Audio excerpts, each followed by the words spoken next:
Despite the fact that I never imagined I would be able to tell you this here, I am with the bravery to disclose the night that was the most secretive, prohibited, and complicated of my entire life that day, the day that everything changed, I thought. It would just be about not spending my 60th birthday alone, but there was so much more behind Julian's wish to not leave me alone.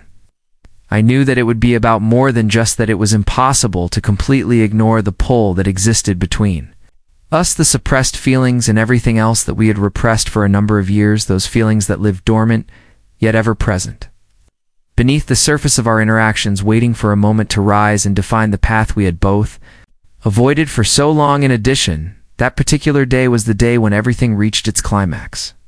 Everything that was locked behind layers of denial and fear began to unravel, and I found myself standing at the crossroads of past longing and present possibility. Permit me to begin by telling you everything that has happened, everything I had held inside my chest like a sealed letter. I had never dared to open. Thomas's stepson was a man named Julian. At the age of 26, he is self-assured and determined, and he is someone who has the potential to fascinate me at first glimpse. There was a presence about him, a quiet intensity that could make anyone pause. When Thomas died away, he used to come to see me quite frequently, and he would sometimes remain with me for many days at a time. His visits always carried a strange comfort, as if he knew exactly when I needed someone near, and the silences between us were never awkward, just quietly full.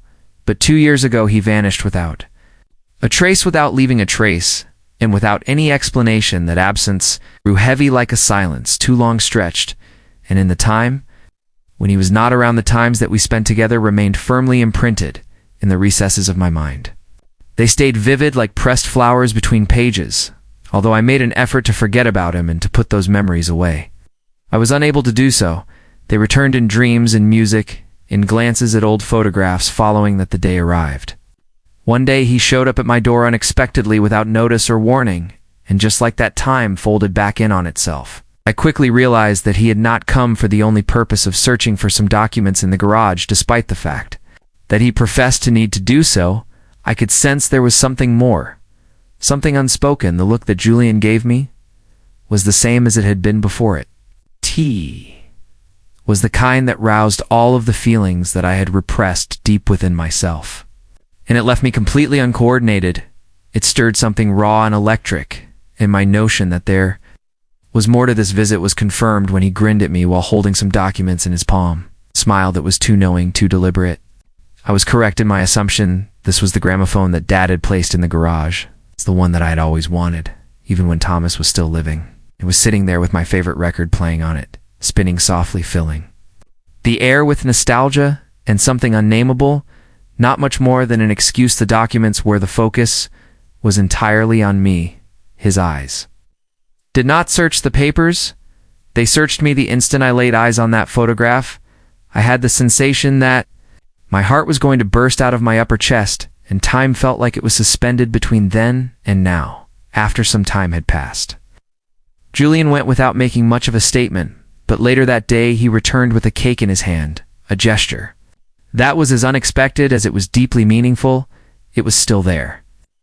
That smile that was so familiar, but now it contained something more profound, something that hinted at depth, at decision, and he told me, "I didn't want you to spend your 60th birthday alone, Vivian." And at that moment I recognized that this was about a great deal more than just a birthday party. This was about presence, about unresolved emotions, about a bond that had never truly faded, an evening that I could not have conceived of was about to be bestowed to me by Julian. And as the seconds ticked on, I realized this night was going to peel back layers of time and memory.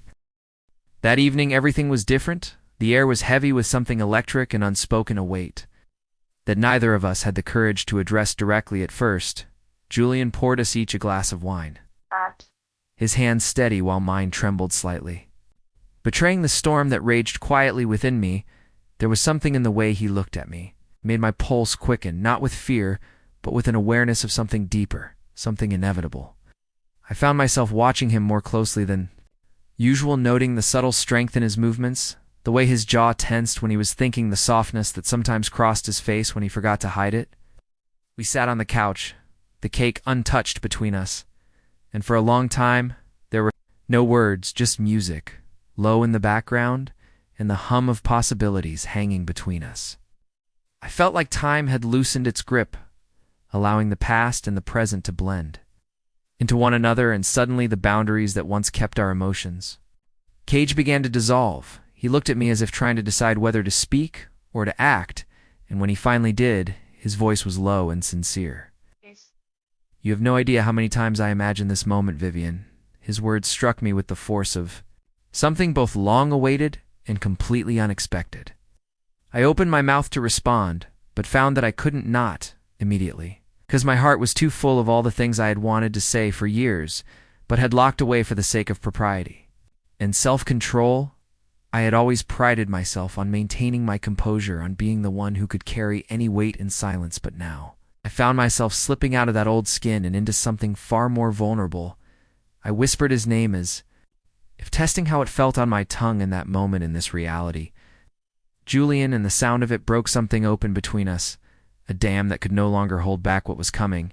He moved closer, slowly, carefully, as though giving me every chance to step away, but I couldn't. Every part of me was drawn to him like a tide pulled by the moon, and when our lips finally met, it was not the firework explosion I had imagined for so long. It was something quieter, something more sacred. It was a kiss that said, "I see you, I remember you, I want you still," and it left me breathless, not just from desire, but from the magnitude of what it meant for both of us. It meant undoing years of denial, of stepping into the light with something we had both tried to keep hidden. It meant facing the parts of ourselves we had tried to bury and choosing instead to let them breathe. As the night unfolded, we spoke in whispers and touches, each one peeling back another layer of restraint, another veil of uncertainty, and I could see in his eyes that he felt the same awe, the same trembling realization that this night was rewriting everything we thought we knew about love and timing and what we deserved.